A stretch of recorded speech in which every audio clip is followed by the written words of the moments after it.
Hola, bon dia. Us ensenyaré quin és l'exercici d'aquesta setmana perquè tots tinguem clar què és el que us estic demanant.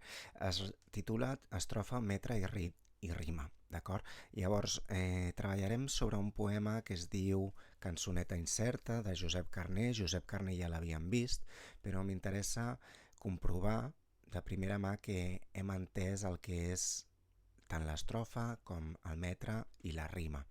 Per la qual cosa, amb aquest poema que comença així, aquest camí tan fi, qui sap on mena, és a la vila o és el pi de la carena.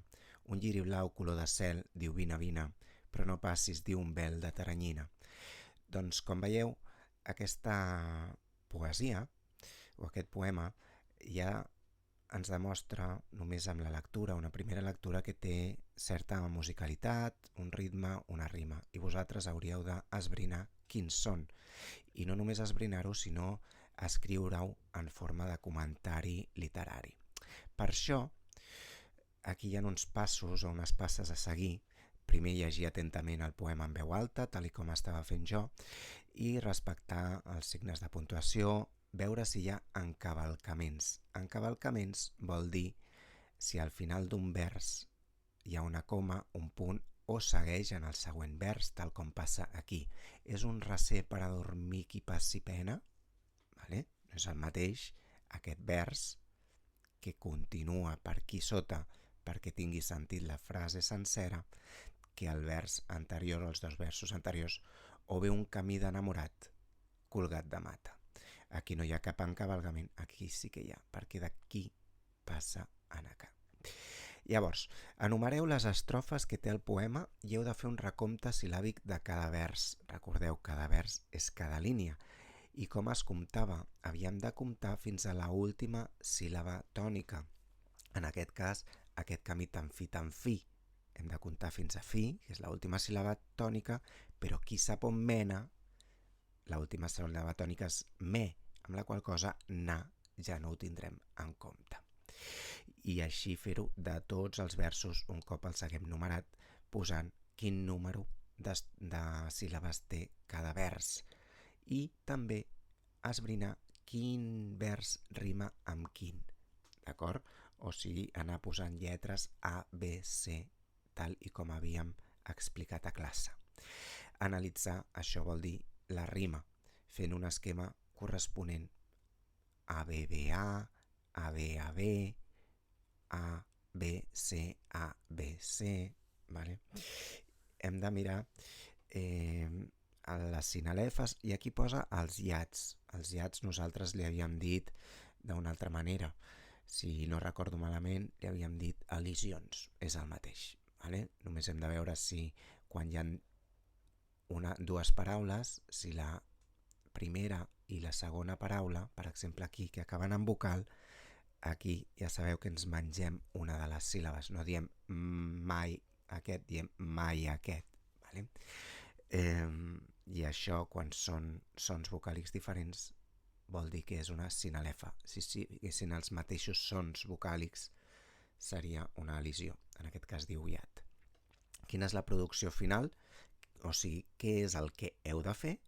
Doncs, un cop hem analitzat i comprès el funcionament estructural del poema, hem de redactar un article, o sigui, fer una redacció.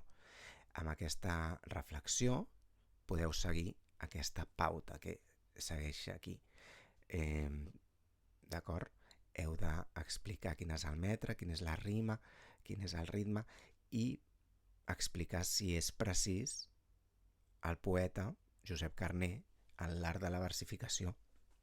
Vale? Si és precís i per què. I si aconsegueix el poeta un efecte de musicalitat. Vale? Si té sentit la paraula cançoneta en el títol. Què valorarem de la producció? Doncs tot això, d'acord? Comencem pel final. Contextualitzar Josep Carner en una època i un moviment literari de la literatura catalana. Hem de recordar de quin moviment parteix i llavors per què és important, no?, aquest moviment dintre d'aquesta producció.